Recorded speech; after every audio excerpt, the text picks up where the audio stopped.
The wagon left without a goodbye, just a spray of dust and a father's laugh that cut deeper than any knife. Mae Braddock stood in the fading Wyoming light, dress pulling at the seams, knowing full well she wasn't being sent to a husband. She was being sent as a joke.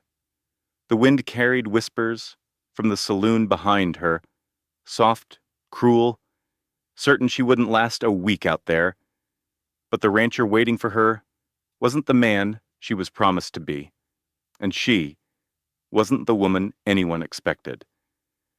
Some stories begin with love. Hers began with humiliation, a doorway, and a choice that would change two lives forever. If this story touches your heart, don't forget to like, share, and subscribe now. Let's begin. The wind carried the day's heat away in long, tired breaths, dragging dust across Main Street, as if the whole town of Red Hollow were brushing off whatever it didn't care to keep. Evening light bled gold along the rooftops. Somewhere down the street, the blacksmith's hammer rose and fell, slow and steady, like a heartbeat made of iron. Mae Braddock stood beside the freight wagon, one hand braced against the wood, the other hanging limp by her side. Her dress clung where the seams had been let out too many times, and her left boot was worn uneven from the old injury that had never healed right. She shifted her weight and felt the dull pull in her hip, the reminder of a fall she rarely spoke about. Nobody in her family remembered it happened. Nobody had ever asked. Her father smelled like sour whiskey and smoke as he stepped behind her. Folks crossing the street avoided his gaze, though they didn't avoid whispering. His breath hit the back of her neck when he spoke low, sharp, already angry, though nothing had been said yet. "Get up there." Mae froze. "Pa, Lily's not here yet, maybe." But he grabbed her elbow, his fingers digging into the soft part of her arm. "She's the same blood," he muttered, loud enough for those standing near the saloon to hear. "He won't know till it's too late." A couple of men laughed under their breath. One spat into the dirt, smirking. The sheriff leaned against the porch rail, watching everything with the tired expression of a man who saw more than he intervened in. He didn't say a word. Mae wished he would. Even a single cough of protest would have felt like something. She looked toward the Hart house down the lane, half hoping Lily would come running, curls bouncing, cheeks flushed with excuses. But there was only the drifting dust, only the grinding turn of the wagon wheel as the driver shifted his weight. "Pa." Her voice cracked. "This isn't right." Elias Crowder asked for Lily. That man wanted a Hart girl," her father snapped. "And you are one. Enough talk." He pushed her harder than necessary, and Mae stumbled, catching herself on the step before climbing into the back of the wagon. The boards creaked beneath her. She felt exposed up there, like livestock on display. She tucked her hands into her lap, trying to keep them from trembling. Behind her, the laughter from the saloon porch sharpened. Let's see the rancher's face when he sees what he got. One man snickered. Another added, "Crowder'll send her back by nightfall." Mae shut her eyes. The words didn't surprise her. They only confirmed what she'd felt her whole life. She wasn't the daughter folks admired.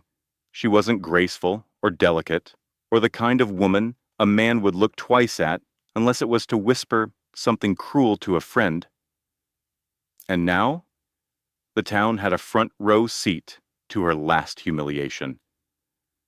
The driver flicked the reins. The wagon lurched forward with a groan. Mae reached sideways and gripped the wooden sideboard, her fingers digging so hard her knuckles whitened. She didn't look back at her father. She didn't look anywhere but ahead, at the distant stretch of land where the sun dipped low over miles of open prairie. Red Hollow slid away behind her, a smear of roofs and dust and voices she wanted to forget. but knew she never would. For a moment, her throat tightened so sharply she couldn't swallow. The urge rose quick, desperate.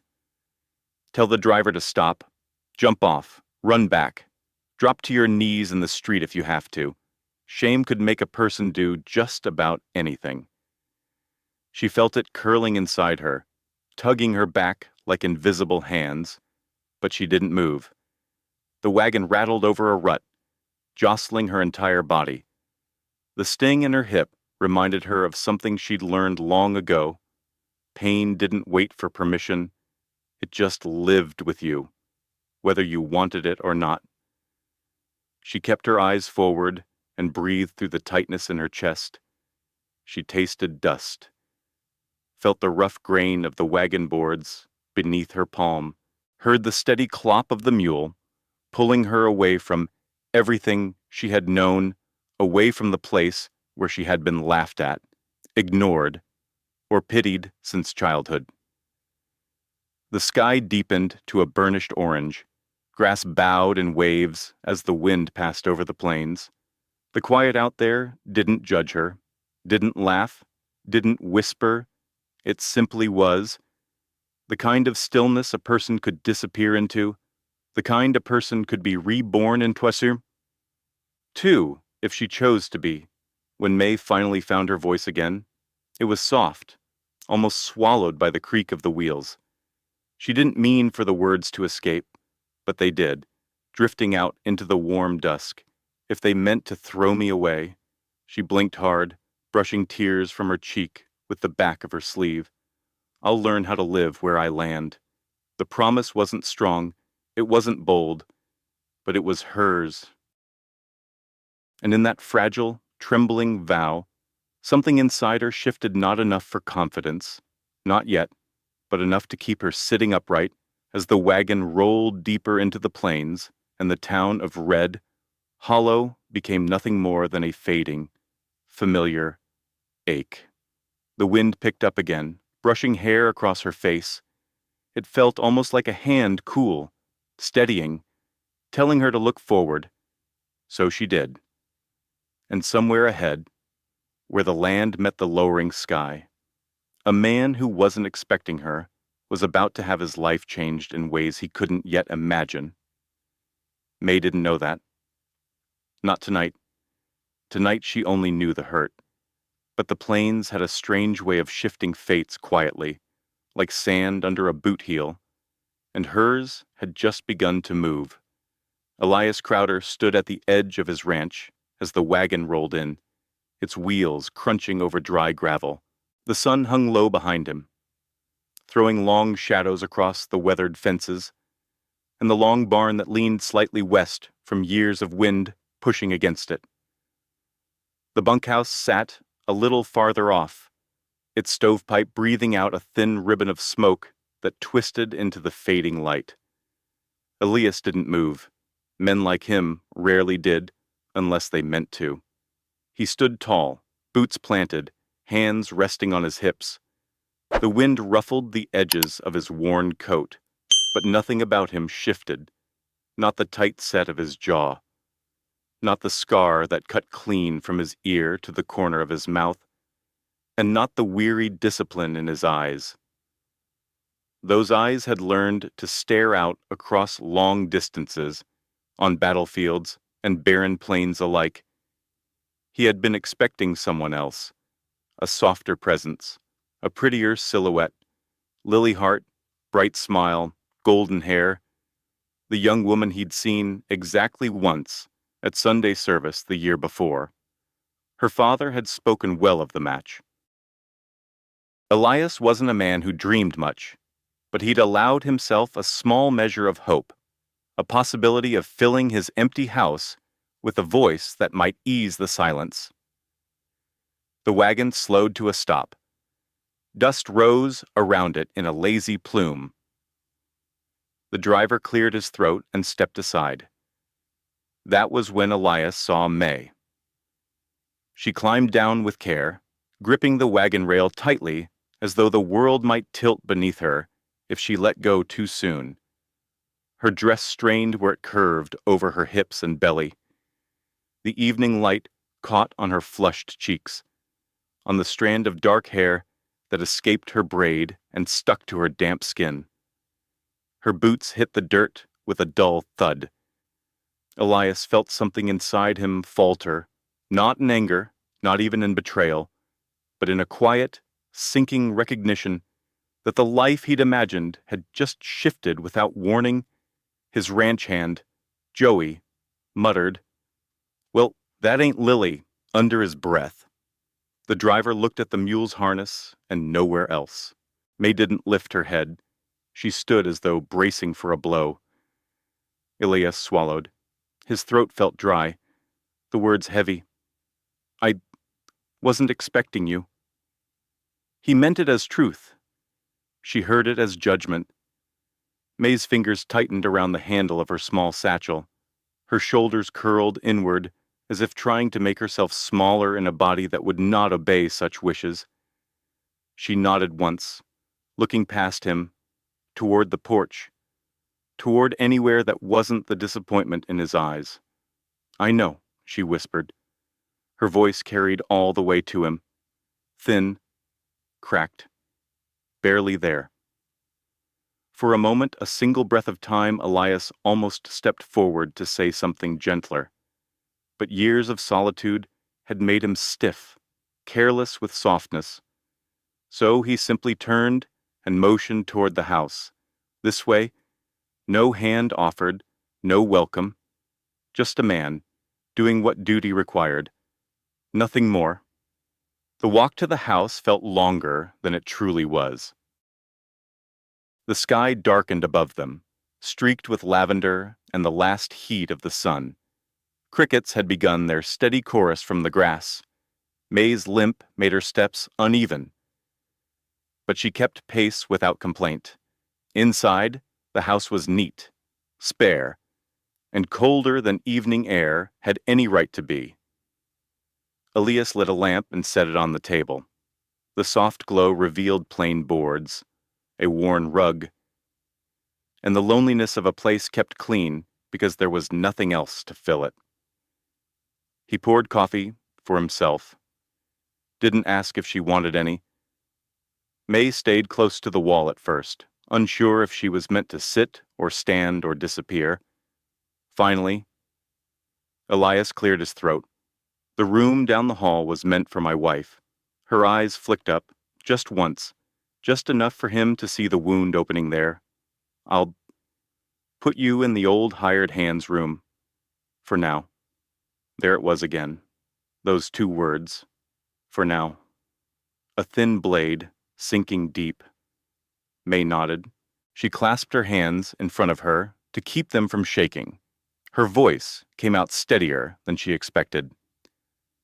"What would you like me to be, Mr. Crowder?" she asked. Her tone wasn't defensive, wasn't pleading.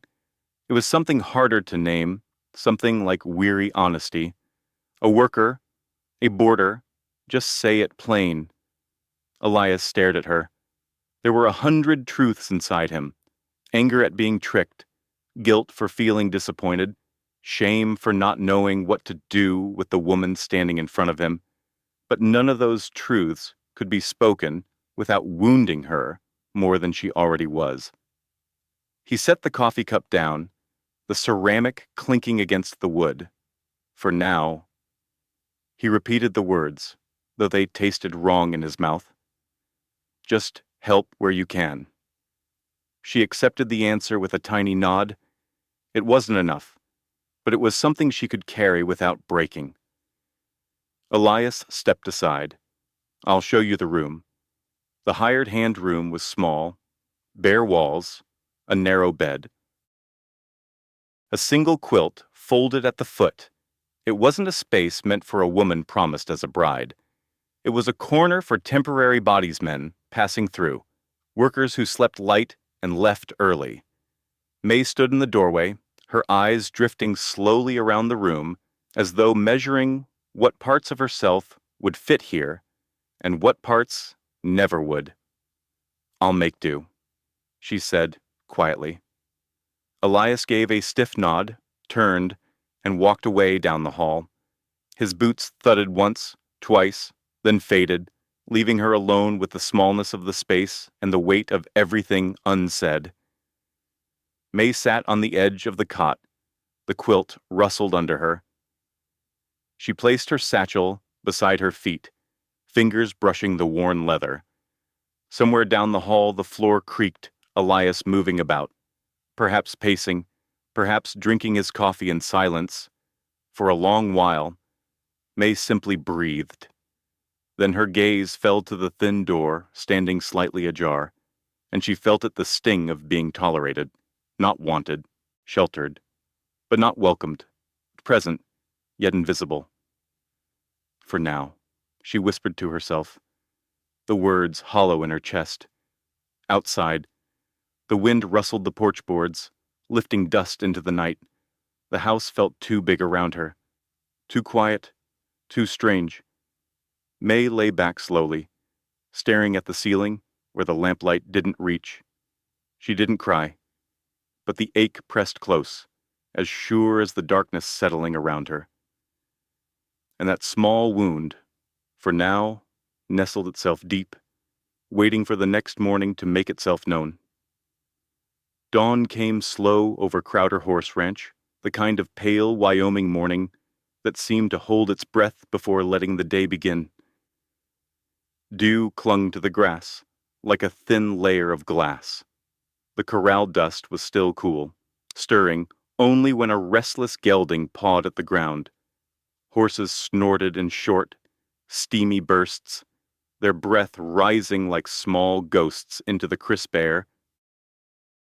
Mae Braddock woke to the faint sounds, boots thudding across the yard, a bucket clanging, a voice calling for someone to fetch a rope. The small hired-hand room around her felt cramped in the half-light. The cot sagged beneath her.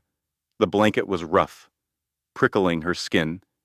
A narrow wash basin sat in the corner with a chipped mirror above it. She barely recognized the woman reflected back, a face, puffy, from sleep, hair unruly, the mark of yesterday's hurt still written around her mouth. She could hear men laughing outside, low, careless laughter. She closed her eyes and let the sound wash through her.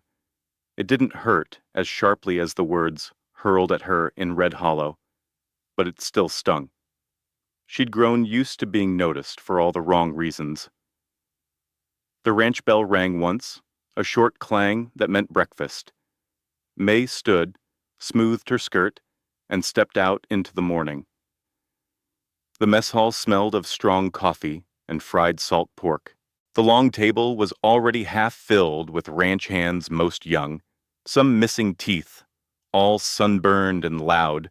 Conversations dropped a little when she walked in. Chairs scraped as heads turned. Joey, the same hand who'd muttered the night before, elbowed the man beside him and smirked loud enough for everyone to hear. Guess Crowder ordered a wagon and got a whole load. Laughter broke across the table like brittle glass. Forks tapped plates. Someone coughed to hide a snort. Mae froze in the doorway, heat rising up her neck. Her hands twitched toward her skirt, wanting to hide the size of herself. But there was nowhere to hide. Elias Crowder sat at the far end of the table. He didn't laugh. He didn't scowl either. He simply stared at his coffee, jaw tight, saying nothing in her defense. That silence cut deeper than the jokes. Mae moved to the far corner, poured herself a cup of coffee with hands she hoped didn't shake, and took a seat at the small side table, usually used for mending tack and sorting tools. A lonely corner. A quiet corner. A corner where unwanted things ended up. No one told her to join the main table. No one told her not to. She sat alone, her back stiff, her face carefully neutral. The eggs on her plate were cold before she touched them. After breakfast, Elias gave her a list of chores spoken simply, without cruelty, but without warmth either. Help in the kitchen. Mend the frayed saddle blankets. carry water from the well since the pump was acting up. It was the kind of work that strained her legs and pulled at her hip. But she nodded, rolled up her sleeves, and did each task without complaint. The day dragged on. A steady grind of motion, chopping kindling, rinsing buckets, patching torn leather with clumsy but determined stitches. Each chore made her body ache in new places. Sweat gathered along her temples. Dust clung to the hem of her skirt. But there was one thing she noticed. No matter how much the men grumbled or smirked, no matter how awkward Elias seemed when their paths crossed, the ranch itself didn't care who she was or what she looked like. The earth didn't sneer. The horses didn't judge. Even the rooster only glared at her the same way it glared at everyone else. It was a strange kind of comfort. Later, she rode into town with Joey to fetch supplies. The general store bell rang sharp when they entered. Mrs. Callan, who ran the place, gave Mae a once-over, long enough to appraise, short enough to pretend it wasn't rude. Need flour, salt, and kerosene, Joey said, strutting like he owned the place. Mrs. Callan smiled politely at him, then leaned to another woman and whispered behind her hand, so they sent the big one instead. Poor Elias, the other muttered. Bet he sends her back.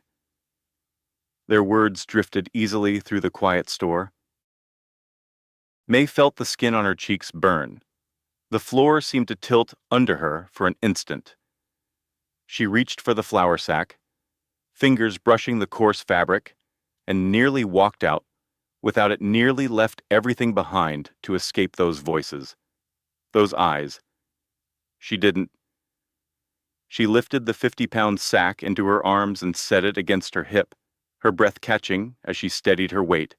Joey chuckled, offering no help, making no move to ease her struggle. Mae kept walking, past him, past the staring women, past the whispers that clawed at her shoulders. Her back stayed straight. Outside, the light hit her full in the face. Harsh, honest. It didn't pretend to be kind, but at least it didn't lie.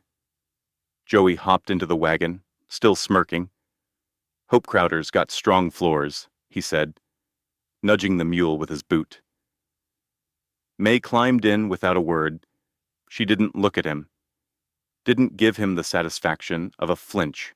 She simply sat and watched the road stretch before them, a long ribbon of dust and sagebrush that didn't care who laughed or who hurt. By the time they returned to the ranch, her arms ached fiercely. She carried the sack into the kitchen herself, set it down with a thump, and didn't wait for thanks. Night settled in quiet layers. The lamp in her small room flickered as she opened her satchel. Inside, wrapped in a worn handkerchief, was a little notebook, its pages uneven, its spine cracked. She turned to a blank page. Her hand shook as she wrote, the ink pooling in one corner of the letters. If I am to be a joke, I will be one that still stands. She closed the book, set it on the small table, and lay back on the cot. The blanket scratched at her arms. Outside, she heard the low whinny of a horse and the wind rustling through the barn eaves. Mae stared into the dark, breathing one slow breath at a time. Somewhere between those breaths, a spark flickered small, but steady. The kind of spark that only shows up in people who have been knocked down enough to know how to rise. And though she didn't know it yet, tomorrow would test that little flame in ways she never expected. Morning came cold and gray, the kind that slipped under a person's collar and made the joints stiff. Mae Braddock felt it even before she opened her eyes. The ache in her shoulders pulsed with the beat of her heart, and the blisters on her palms had stiffened overnight into tight, burning knots. She sat up slowly, brushing hair from her face, listening to the first groans of the wind as it pushed across the empty yard. But she didn't linger. She stood, washed her face in the small basin, tied her hair back, and stepped out into the dim hallway. The house was still, quiet as a held breath. Even Elias hadn't risen yet. Mae glanced toward the parlor, where the coals from last night's fire glowed faintly. She stirred them, added a few pieces of kindling, and hung the coffee pot above the new flame. By the time Elias's boots sounded on the stairs, the coffee was already simmering. She slipped past him without a word, heading toward the porch with a broom in hand. Their eyes met briefly, his surprised, hers calm, but neither said anything. The porch boards creaked under her weight as she swept. Dust gathered along the edges in soft piles. When she was finished, she moved on to the yard, hauling water from the well in buckets that made her arms tremble.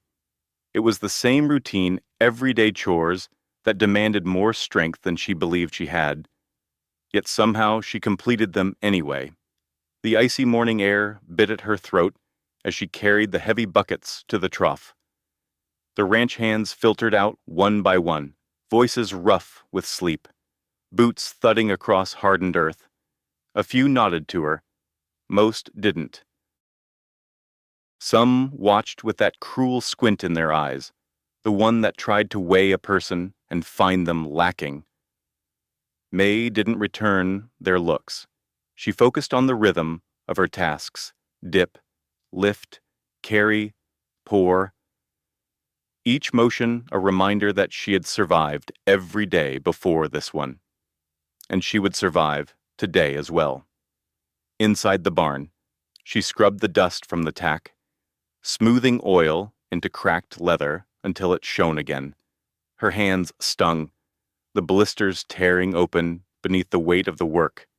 She hissed once at the pain, then bit back any other sound and kept going. Her limp made it hard to move around the younger horses, the ones still half wild and suspicious. But she learned quickly how to angle her steps, giving them room to shy without startling them further. She moved slow, steady. No sudden motions, no raised voice. The geldings watched her with wary eyes, then relaxed when they saw she meant no harm. The days blurred together in a slow grind of labor. But every day, small things began to change. She double-knotted the corral gate each evening, pulling the rope tight so no horse could nudge it open during the night. Elias noticed the knots the next morning and studied them for a long moment, though he said nothing. When she found an old blanket, torn along one edge, the kind most men would toss, she patched it in the evenings by lamplight. The next morning, she placed it gently over the back of an older mare who always trembled in the cold. Elias noticed that too, and each dawn, without fail. She left the coffee pot warm for him. He never asked her to. She never mentioned it, but he noticed that as well. It was the first time in years someone had thought about his morning before he had reached it. Still, he kept his distance. Old habits, old pride, old walls. By midday, the sun rose higher, turning the yard bright and hard. Mae headed to the tool shed for a crate of nails Elias had asked for. She didn't see the shift in the shadows until it was too late. Tommy, a broad-shouldered ranch hand, with a mean streak that hid poorly behind his grin, had moved a heavy crate into the walkway, placing it just out of sight behind a barrel. As Mae rounded the corner, her boot caught the edge, her body pitched forward. She hit the ground with a thud that rattled her teeth. Laughter cracked open around her like a whip. "Lord Almighty," Tommy crowed, nudging the man beside him, shook the whole shed. More laughter, spilled. Louder, now that she was on her knees in the dirt. Mae tasted dust, felt the sting of scraped skin through her torn skirt, and for a moment, just a moment, she wanted to stay there, to let the earth swallow her humiliation whole. Her knee throbbed, her palm bled, her throat tightened with the threat of tears, but then she drew one breath. Just one. Slow, steady, stronger than she expected. She planted her hand on the ground and pushed herself upright. Not fast, not dramatically, just firmly, with a resolve that surprised even her. Dust clung to her dress. Blood dotted her skin. Tommy's grin widened, waiting for her to snap, or cry, or retreat. Mae lifted her chin. "If you aim to break me," she said quietly, "you'll have to try harder." The laughter died. Tommy blinked, stunned for a heartbeat. A few of the men looked away, discomfort crawling along their faces. And from the barn doorway, Elias stood watching. He hadn't shouted at the men, hadn't rushed to her side, but something in his expression shifted as if a part of him, long asleep, stirred for the first time. His arms crossed over his chest, the scar along his jaw tightening as he studied Mae, not with pity, but with an emerging awareness. She dusted her skirt off, picked up the crate, and limped forward without another word. Her knee protested with every step, but she kept going, kept moving, kept breathing. Behind her, the men were quiet. And Elias didn't look away until she was gone from sight. Later that evening, long after the hands had eaten and the lanterns were lit, Mae felt her knee throbbing beneath the cool cloth she pressed to it. She stared at the wall of her little room, listening to the board creak as the wind pressed against the house. Somewhere down the hall, she could hear Elias pacing a heavy, deliberate sound, not angry, not restless, thinking. Mae closed her eyes, exhaustion washing over her like the slow pull of a river. Tomorrow would hurt, her body would protest, but she would rise again. Hands that don't quit rarely get the chance to rest, and somewhere in the dark, she sensed, just barely, that someone had begun to notice. Shadow had earned her name long before she ever reached Crowder Horse Ranch. The black mare had come from an army remount sale, wild-eyed, battered, more scar tissue than trust. Men whispered that she'd thrown 3 cavalry troopers. One handler had walked away with a broken rib, another with a bitten shoulder. By the time Elias Crowder bought her, most assumed he'd lost his mind. Some animals held anger. Shadow held something deeper fear that twisted into fury the moment a hand reached toward her. Mae first saw her on a morning washed pale by thin sunlight. The mare stood apart from the others, muscles tight as drawn wire, ears pinned flat. Even the breeze seemed careful around her. Mae watched as Joey tried to get a rope around the mare's neck. Shadow lunged, teeth bared, hooves cutting the air. Joey stumbled backward, cursed, and slammed the corral gate shut. "She's a devil," he spat. "Crowder ought to quit trying." Mae didn't say anything. She couldn't. Something in the mare's eyes rooted her to the ground, not rage, not cruelty, but a terror she recognized in a way she didn't care to consider. Days passed. Each attempt ended the same. A man would swagger toward Shadow with bravado and a rope. Shadow would answer with panic, masked as violence. Every failure deepened the men's frustration and the mare's fear. Then one afternoon, everything broke at once. The sun hung harsh and white overhead. The rails on the south end of the corral had weakened from dryness, and Shadow, already restless, kicked out. The wood splintered. A sharp crack split the air.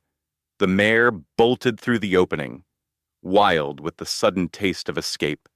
A ranch hand, young Will, ran forward, shouting for help.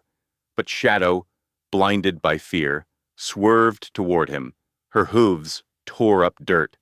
Will froze, panic turning his face pale. "Move! Boy," someone yelled. But Will didn't move.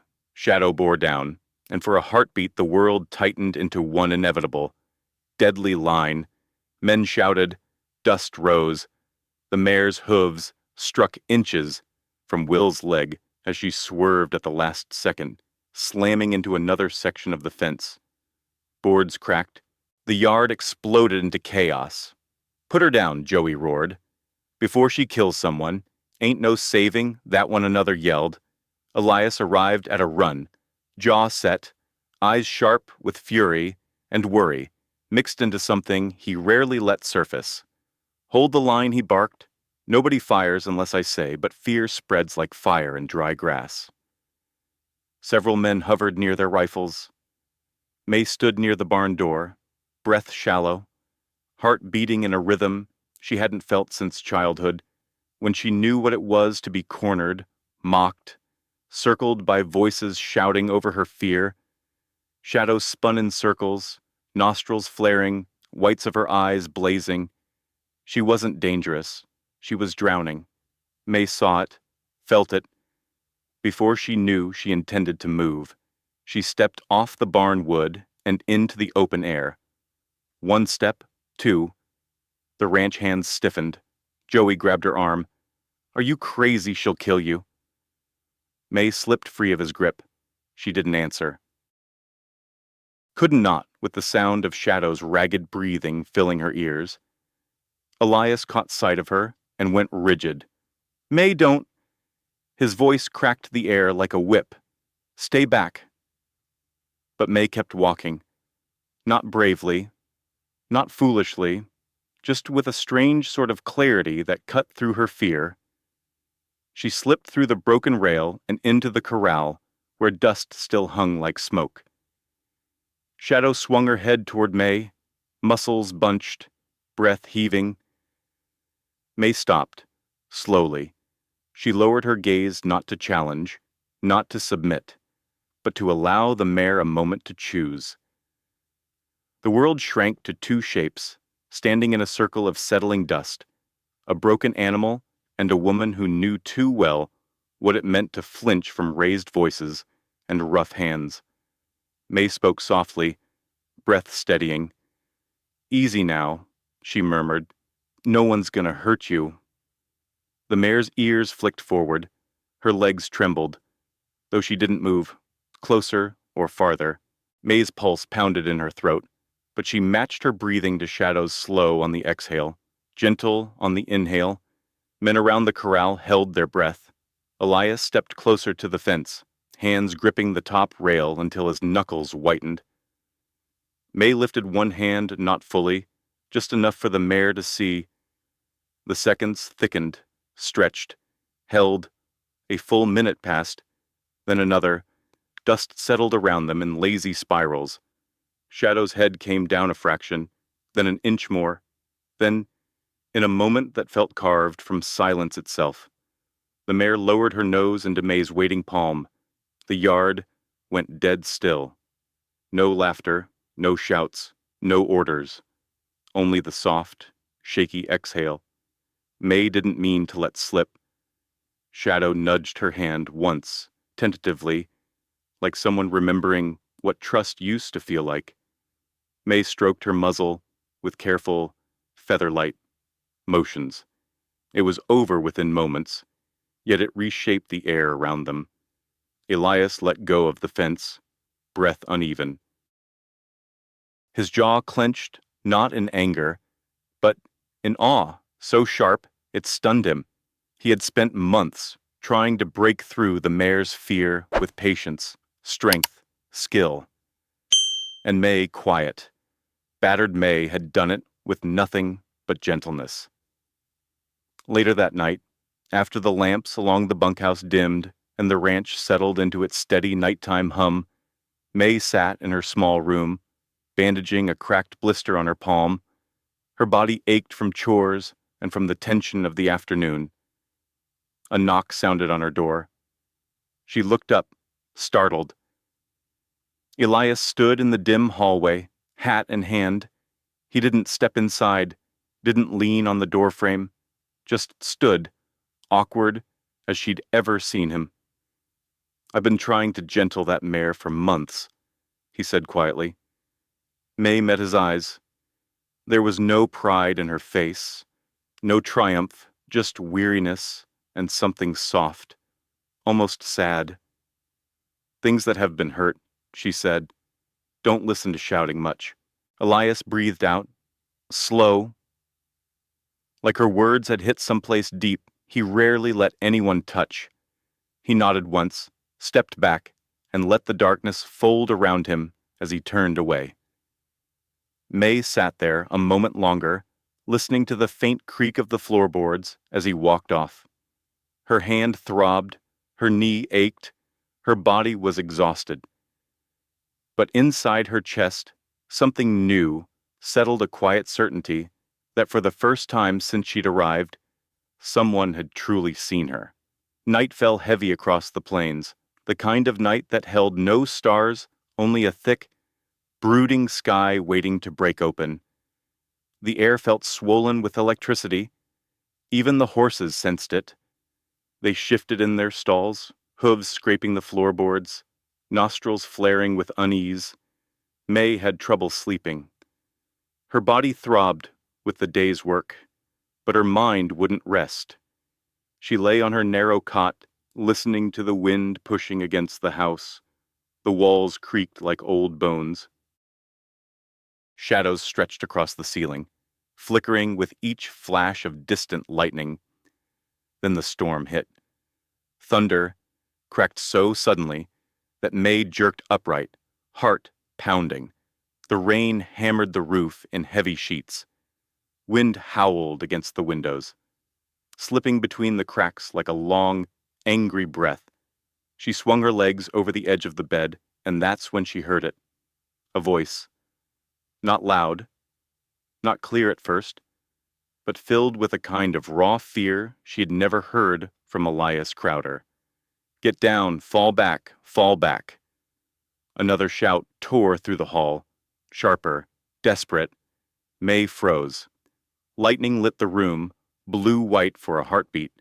She rose slowly, her bare feet finding the cold floor, and opened her door. The hallway was dim, shadows shifting with each flash from outside. From Elias's room came another shout, this one broken, hoarse. "Ben, Ben." No Mae's. Breath caught. She didn't know who Ben was. But she knew pain when she heard it. Fear and concern tangled in her chest as she stepped into the hall. She hesitated halfway down, fingers trembling as she reached for his door. He wasn't hers to comfort. They weren't close enough for this. She was barely more than an obligation living under his roof. But another cry ripped through the door, full of a grief so deep it shook her. Mae knocked. Once, firm but gentle. The shouting stopped. Then came the sound of boots hitting the floor. The door cracked open, and Elias stood there, hair damp with sweat, breathing ragged, eyes unfocused as if he hadn't fully returned from wherever the thunder had dragged him. "Mae." His voice was shredded around the edges. She nodded softly. "You sounded like you needed someone." His chest rose and fell too fast. He tried to steady himself, wiping a hand down his face. The lamp behind him flickered, casting long shadows across the scar at his jaw. It was nothing, he muttered. Just a dream. Go back to bed. But Mae didn't move. She looked at him, really looked, and saw the trembling in his hands, the way he braced one arm against the doorframe to keep himself from sliding down it. His eyes weren't the steady, watchful ones he showed the world during the day. They were haunted. "Elias," she said quietly, "you're shaking." He flinched at the truth in her voice. Lightning flashed again. Thunder rolled across the plains like a volley of cannon fire. Elias sucked in a sharp breath, as if struck. Mae swallowed. "Come to the kitchen? I'll make coffee." He didn't answer, but after a moment, he stepped aside, allowing her to pass. The kitchen lamp sputtered to life when she lit it, casting soft yellow light across the wood table. Mae set the coffee pot on the stove, her hands steady, her movements slow, giving him time, giving him space. Elias sat heavily in one of the chairs, elbows on his knees, staring at the floorboards, like they held memories he wished he'd buried deeper. The pot began to hiss, steam curling upward in thin ribbons. Mae poured 2 cups, setting one in front of him before taking the seat across the table. Silence stretched between them, not awkward, not empty, just waiting. Elias finally lifted the cup but didn't drink. His hands trembled around the handle before he set it back down. "It was the thunder," he said quietly. "Always the thunder." Mae didn't speak. She let him choose the words. Let him decide how much to reveal. He stared into the rising steam. "I lost men under my command," he whispered. "Lost a brother, too. Younger than me by 3 years. Braver than I ever was." Mae felt her throat tighten. "We were pinned down," Elias continued. His voice was low, steadying itself the way a person might steady a wound that still pulsed with old pain. Horses screaming, men shouting, couldn't see 10 feet through the smoke. The thunder tonight, it sounded too close to that day. He swallowed hard. "Sometimes, I hear Ben calling for me, asking where I am, asking why I didn't pull him out when the hillside gave way." Lightning flashed again. Elias flinched, barely perceptible, but Mae saw it. She could have told him it wasn't his fault. She could have offered comfort the way women in stories often did, soft words, easy reassurances. But Mae had learned, long ago, that pain doesn't disappear just because someone tries to talk over it. So instead, she reached out slowly and rested her fingers lightly against the side of her cup, grounding herself before speaking. "Then we'll let the coffee sit," she murmured, "and wait for the screaming to pass." Elias looked up. "You don't have to do that part of the night alone." The air between them shifted barely. Gently, something like a thread stretched from her chest to his, thin but warm, fragile but true. Elias exhaled, a long, heavy breath that seemed to let some piece of him sink into the table. Not defeated, just finally allowed to rest. The storm outside raged on, pounding the roof, rattling the window panes, but the kitchen stayed still. Mae and Elias sat across from each other in the soft glow of the lamp, hands wrapped around warm cups, sharing silence that meant more than any words either of them could have found. When the thunder finally began to fade, Elias leaned back, the tightness in his shoulders easing. "Thank you," he said simply. Mae nodded, her own breath slow and steady. "You're welcome." The storm hadn't passed completely, not outside, not inside him, but he wasn't facing it alone anymore, and neither was she. They rode into Red Hollow, just after noon, the sun sitting high over the rooftops, as if it meant to spotlight every flaw a person carried. Mae wished for clouds, something soft to hide under, but the sky stayed wide open, relentless. Elias guided the wagon down Main Street, wheels rattling over dry ruts. The blacksmith's hammer rang from across the road, steady and sharp. Laundry snapped on clotheslines. Dust rolled behind them in thin tails, and everywhere they passed, people looked, not quick glances, not polite nods, open, staring looks, the sort that weighed her, judged her, decided things about her before she even stepped down from the wagon. Mae kept her chin level, though her throat tightened. They stopped beside the general store. Elias climbed down first, tying the reins. "Won't be long," he said. Mae nodded. She reached for the empty sacks in the back, meaning to carry them inside. The wood of the wagon was warm under her hands, steadying, grounding. As soon as her boots hit dust, she felt eyes on her. A man leaning against the saloon door muttered to his companion loud enough for half the street to hear. "Crowder sure got cheated. That's no bride. That's a hired hand in skirts." Laughter followed rough, mocking. Mae stiffened but didn't stop walking. She stepped inside the general store, where the bell above the door jingled cheerfully, at odds with the tension crawling under her skin. Mrs. Dillman, the shopkeeper's wife, sized her up from behind the counter.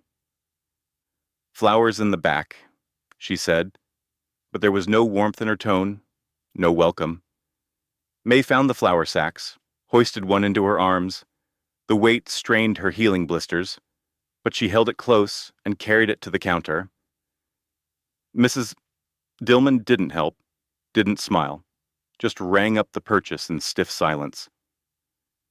Mae felt heat rise in her cheeks, the familiar burn of shame that always trailed too close. When she stepped back outside with the sack, the sunlight felt harsher. The whispers hadn't stopped. Crowder ought to send her back. That Hart girl's the beauty. Man like him deserves better. Mae's heartbeat thudded in her ears. She loaded the first sack into the wagon and steadied herself for the next stop. They walked toward the blacksmith's, Elias a few steps ahead. Mae kept her gaze low.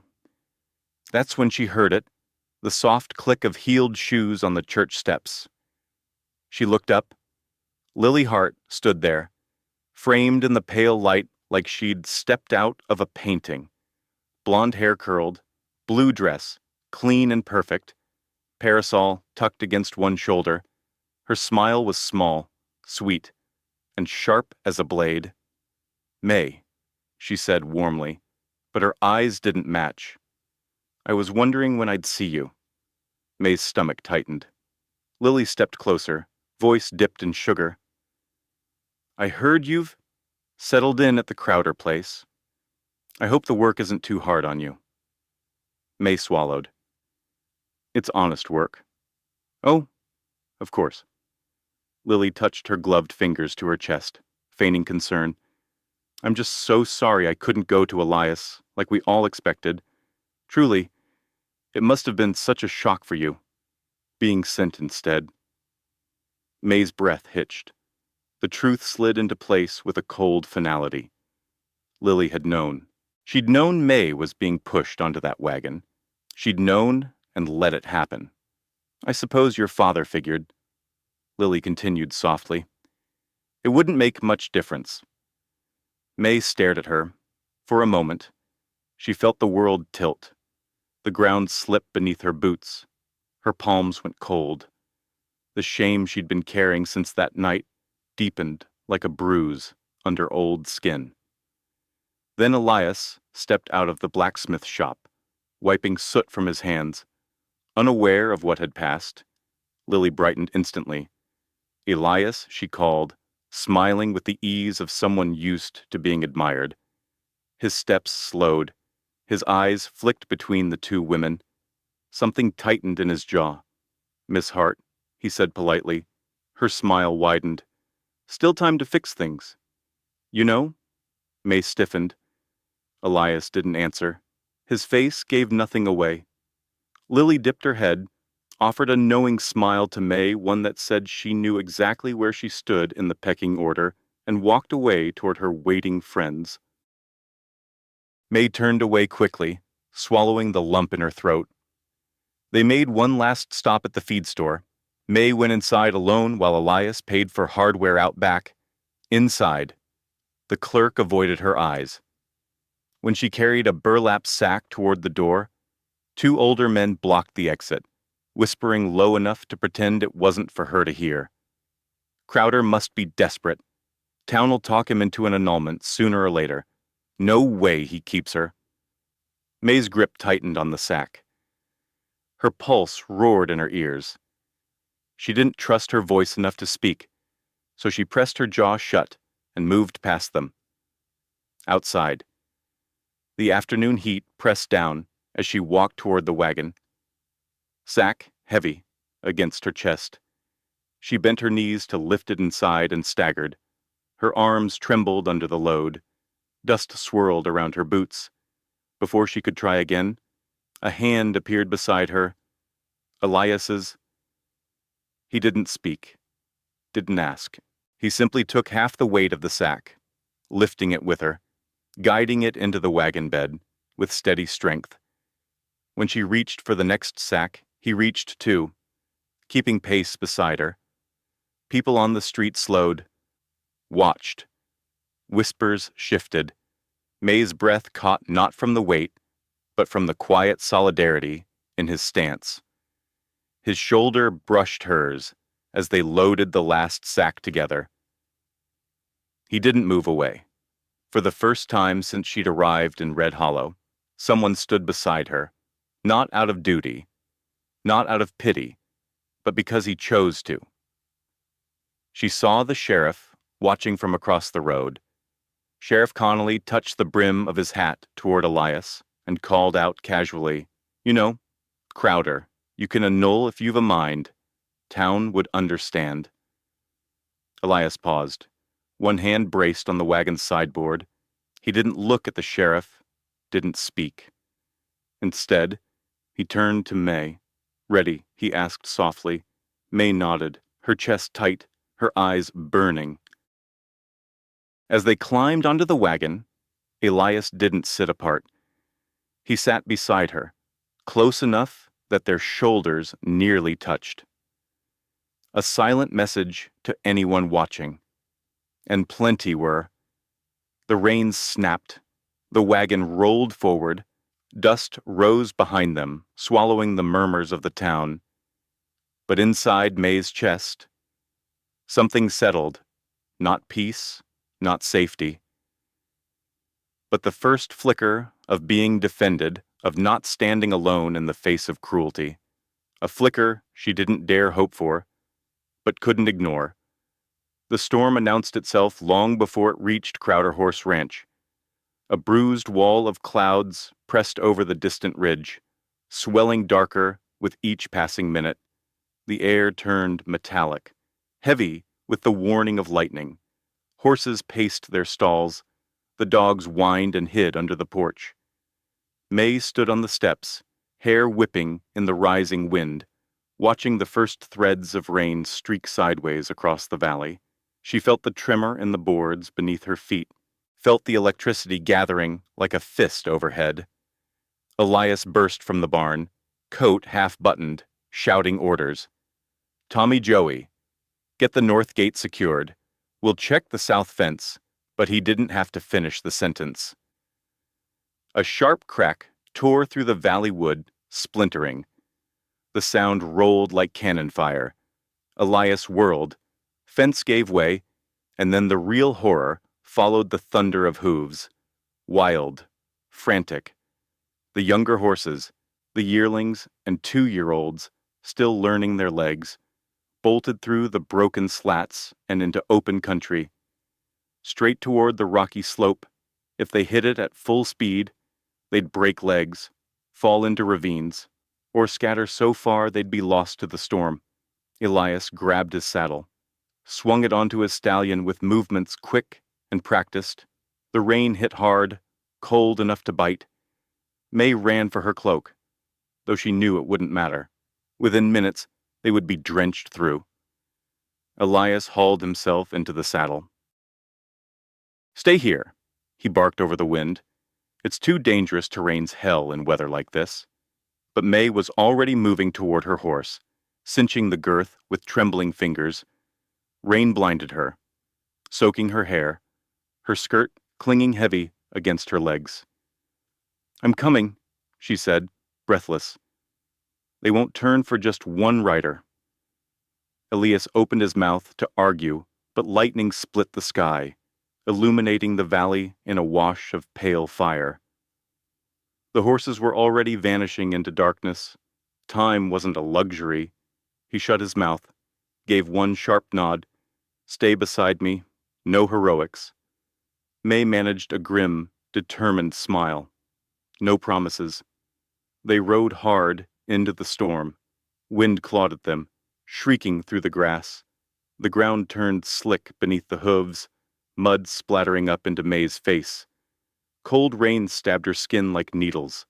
Elias shouted directions she could barely hear, but she followed his silhouette, broad shoulders, hunched, coat whipping like a torn flag.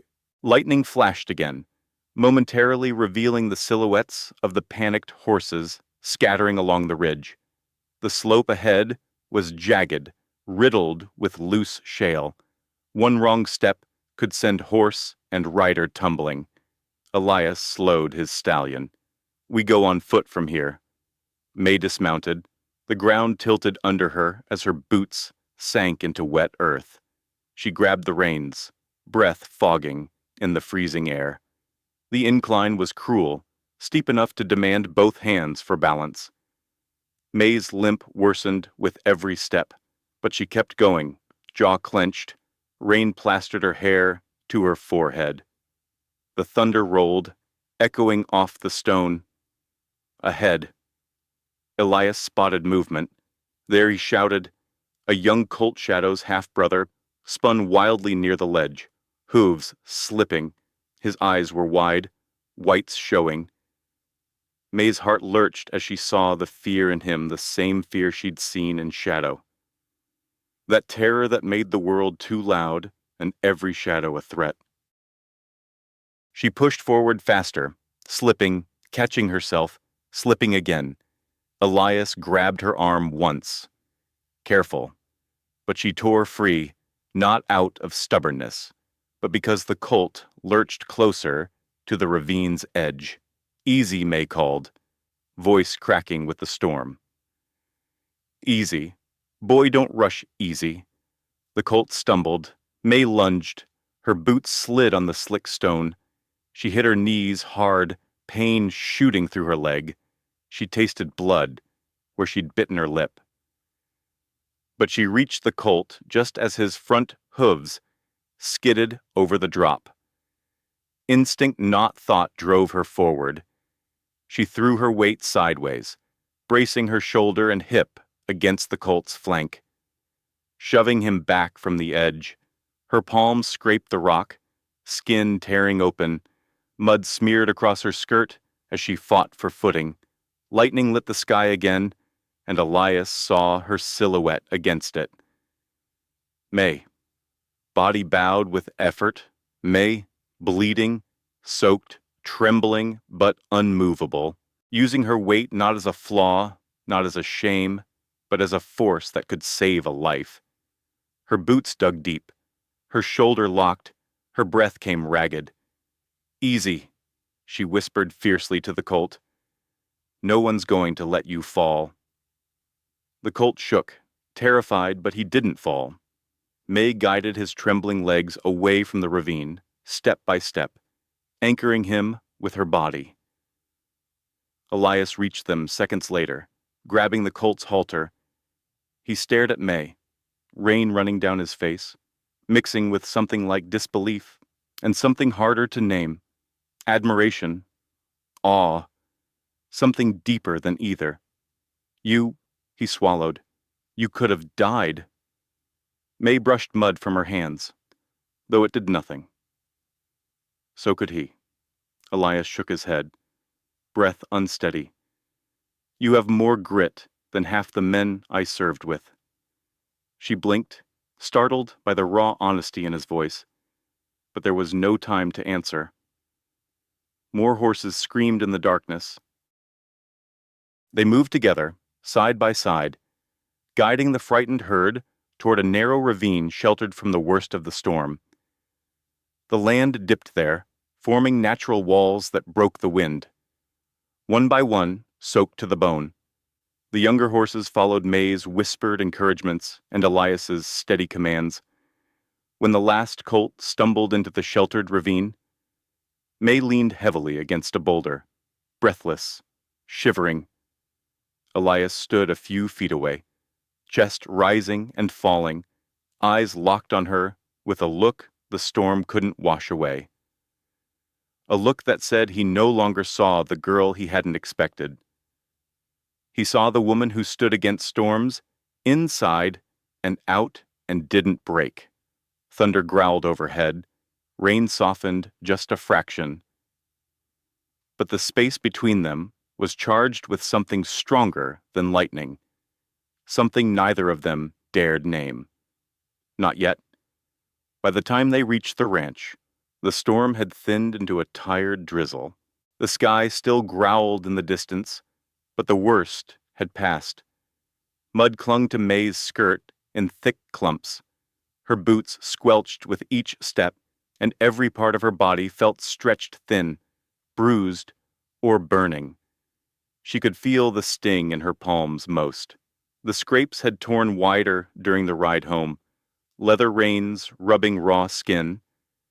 She kept her hands tucked beneath her cloak as she slid down from the saddle, hoping no one would notice. The men drifted toward the bunkhouse, exhausted. No one had the energy to tease or stare. Even the yard dogs moved slower, tails drooping from the long night. Mae slipped into the house quietly, heading for the wash basin. She poured a little water, teeth clenched as she tried to rinse the dirt and blood from her palms. The cuts weren't deep, but they were wide and raw. She winced, breath catching. Mae, she startled. Elias stood in the doorway, coat still dripping rainwater onto the floor. His hair was darkened and plastered to his forehead, his shirt soaked through. His eyes, though steady, sharp, were fixed on her hands. "You're hurt.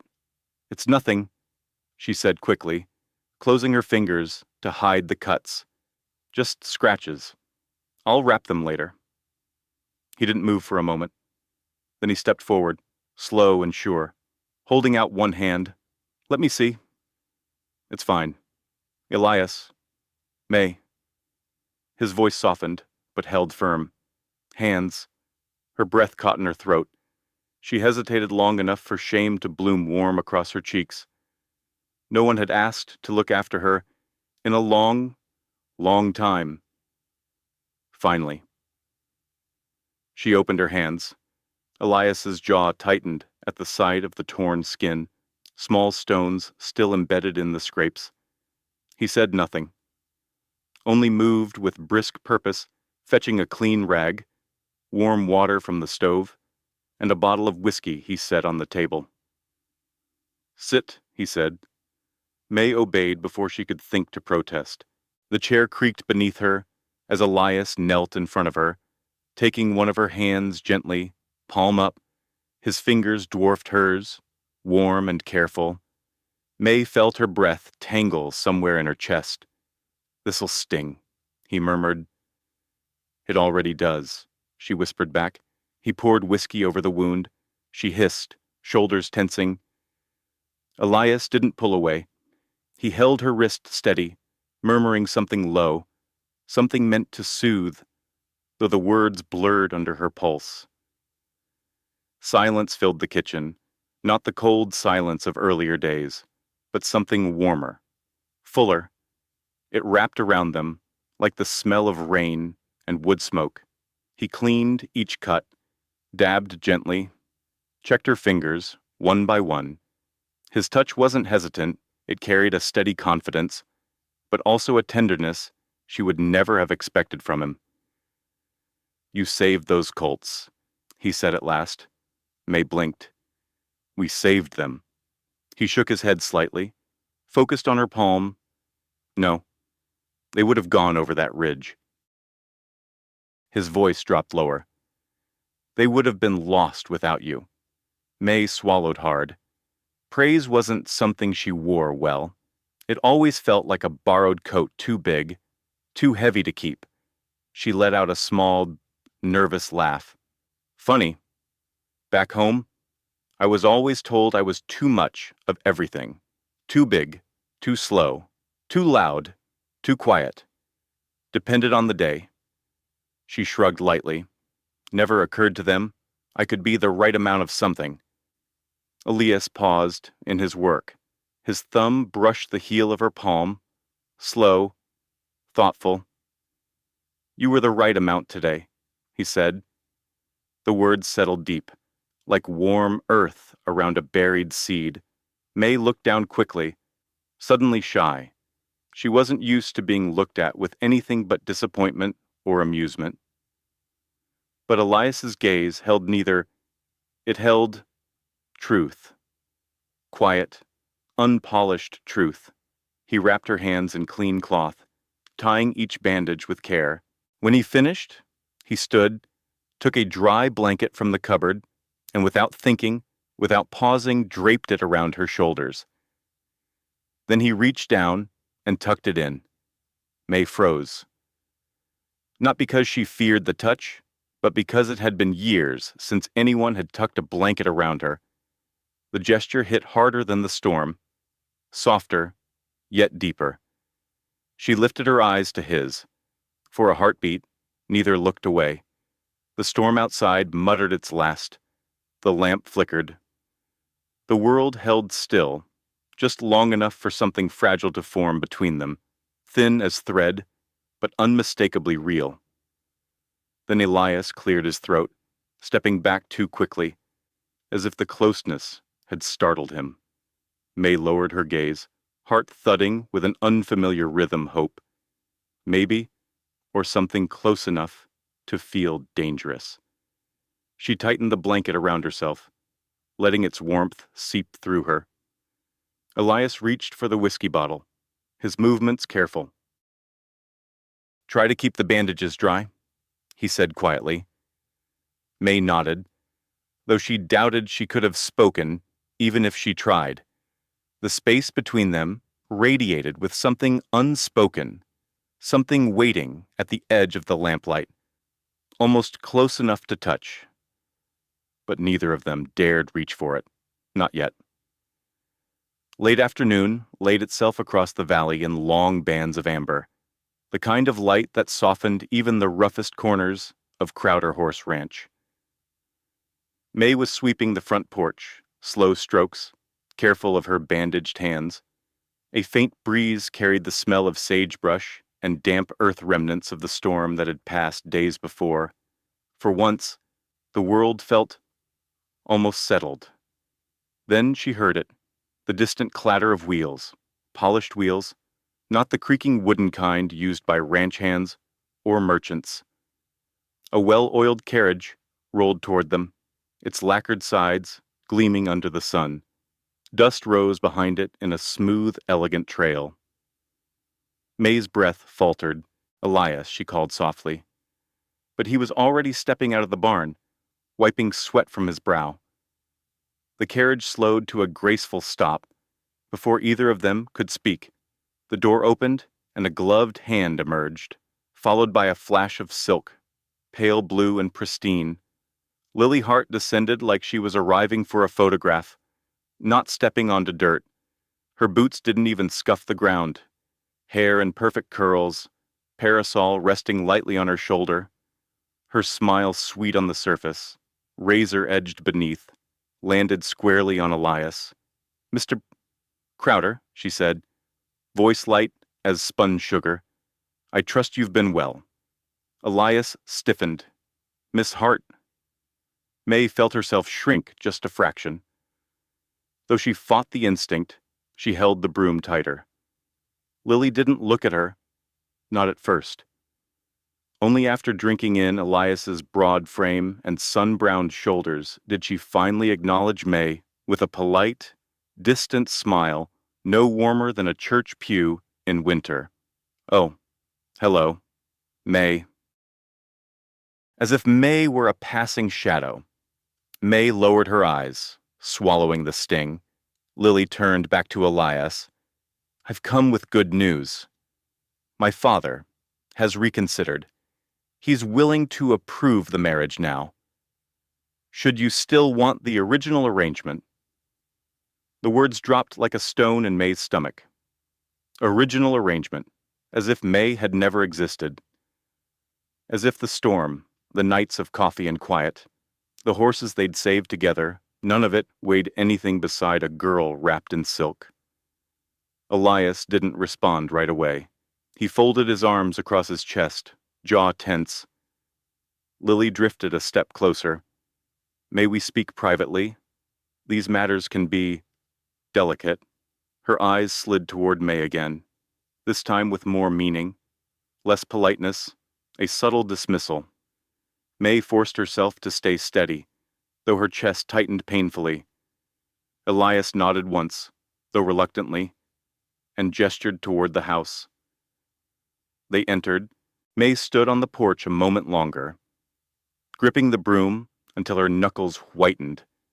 Then she followed, slowly, slipping into the hallway. She didn't mean to overhear, but Lily's voice was clear, every word shaped to cut. You don't have to keep her. Elias, everyone knows you were tricked. My father regrets the confusion. You are under no obligation to honor a cruel joke. May's breath caught. A cruel joke. That was what she'd been called in Red Hollow. What her father had made her into. What Lily now named her again, smiling softly as she carved May's heart out in the parlor. Elias didn't answer. May could feel the silence stretch thick, suffocating. Lily pressed on. She doesn't fit here. Not with you. Not with this life. It's not her fault, of course. Some women aren't meant for hard places. May's knees trembled. Her cheeks burned hot and cold all at once. She could have turned back, could have returned to her small room and waited for a verdict she feared she already knew. But she'd lived enough years swallowed by silence, enough years letting others speak decisions over her life. Not now, not again. She stepped into the doorway, both heads turned toward her. Elias's eyes widened concern flickering there. Lily's lips curved into that same practiced smile. May's voice trembled, but she kept it steady. I heard enough. Her throat ached, but the words needed to be said. If she's who you want, May whispered, say it plain. Mr. Crowder, I won't stay where I'm not chosen. Not anymore. Lily blinked, surprised May had the audacity to speak. Elias's face changed, something raw and pained in his eyes. May continued, breath shaking. Just tell me the truth. I won't beg. I won't fight her. Just say it straight. Her heart pounded so hard, she thought it might give out, right there. Lily turned to Elias, confidence glinting in her perfect smile. Well, Elias? He didn't look at Lily, didn't look anywhere but at May. The room held its breath, dust motes suspended in the slanted afternoon light. Clock ticking in the hallway, rainwater still dripping from the porch eaves, outside. May felt the edge of the doorway beneath her fingertips, the wood rough and grounding. She waited, steady, trembling, but unbroken. Elias took a step toward her. Lily's smile faltered, but Elias still hadn't spoken. And until he did, everything, for May, remained painfully, terrifyingly uncertain. The silence closed in just one heartbeat too long, holding their fates in its fist. Silence held the ranch house like a tightened rope. May stood in the doorway, breathing shallow, hands trembling inside her bandages. Lily Hart angled her parasol against her shoulder, as if posing for some society portrait. Elias stood between them, body still, jaw tight, eyes shadowed by a storm no weather could break. Outside, thunder grumbled along the far hills, distant, as if remembering the last storm that had nearly taken them all. Lily broke the silence first. Well, she demanded softly. Her voice dipped in honey and impatience. Elias, you don't owe this situation anything. You were tricked, misled. Everyone knows it. May's heart twisted. For a moment, she felt dizzy. braced one hand lightly on the doorframe. She'd always feared this moment, feared that when someone finally put the question plainly, she'd already know the answer before he spoke. Elias looked at Lily, then at Mae. That look, it stayed longer than she expected, long enough that her breath caught in her chest. He wasn't seeing her as a burden, not as the wrong girl, not as a mistake.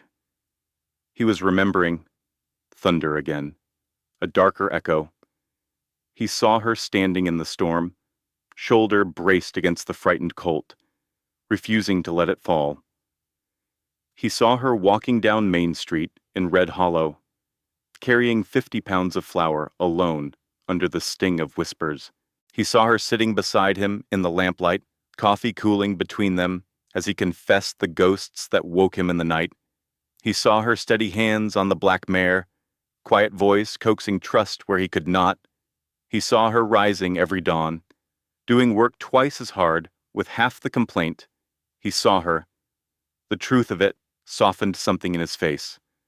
Elias inhaled, slow, deliberate, and finally spoke. "Lily," he said, voice low but carrying, "your father may have meant it as a joke." Lily straightened, a victorious smile already forming as if he had begun his apology. "But this ranch," Elias continued, tone sharpening, "doesn't run on jokes." The smile faltered. "It runs on the truth." Mae's knees nearly buckled. Elias turned fully toward her.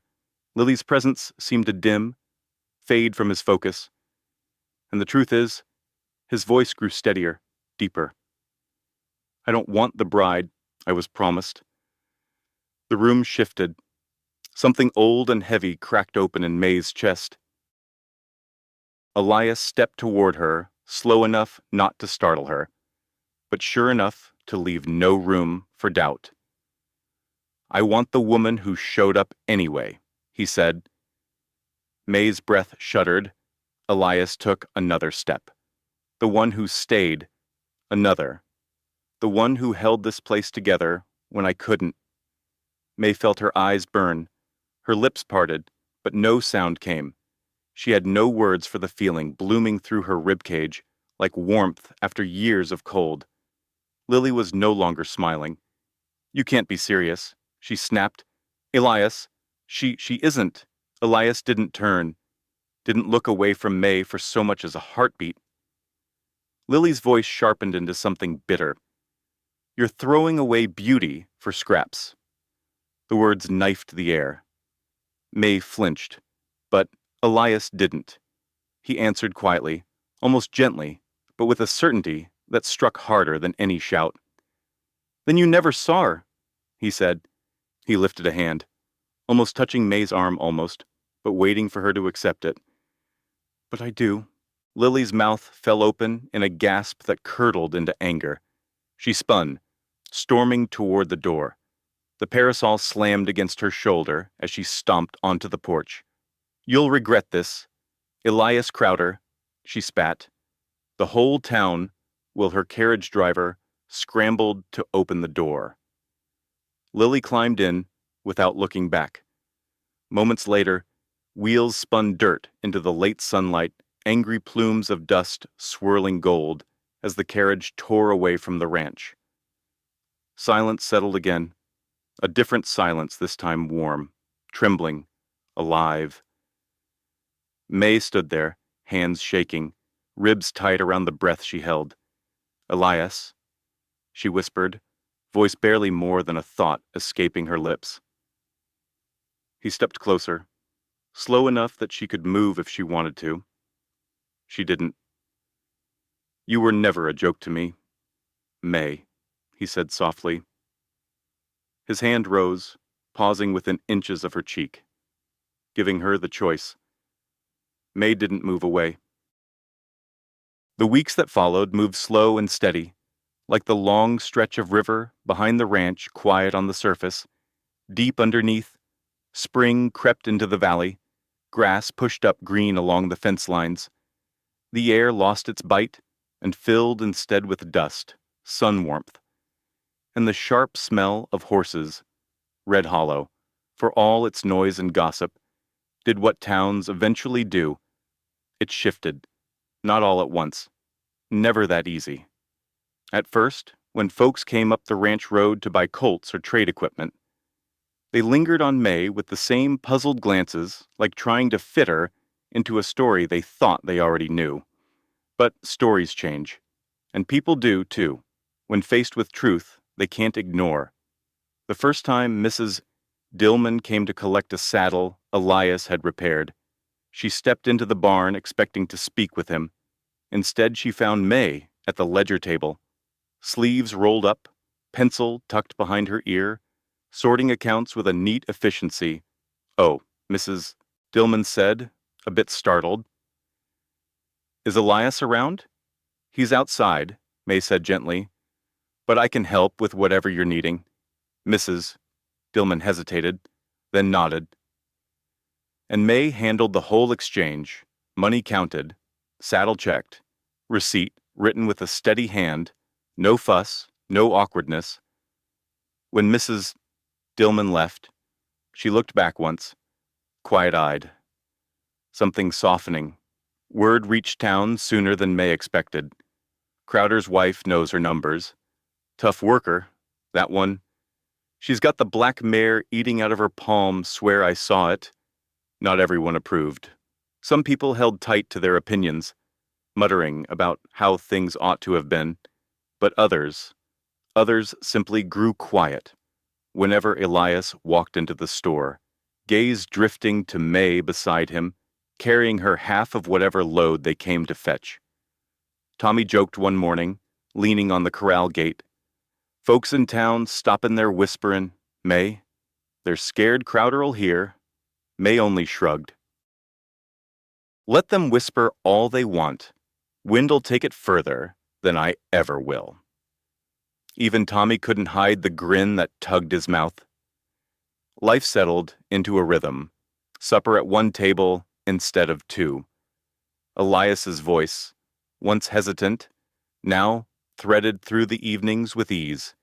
He'd ask about her day, listen when she spoke, sometimes sitting beside her just to let silence fill the gaps. Mae still startled at kindness sometimes, still hesitated touching anything too fine, too soft, like she feared someone would appear to snatch it away. But Elias never did. One evening, long after the fields turned gold and the bunkhouse glowed with warm lamplight, Mae stepped into the yard to call Shadow in from the pasture. The black mare nudged her shoulder affectionately, breath warm against Mae's skin.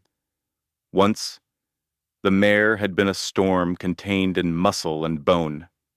Now, she followed Mae with the devotion of an animal who had learned the world could be gentle after all.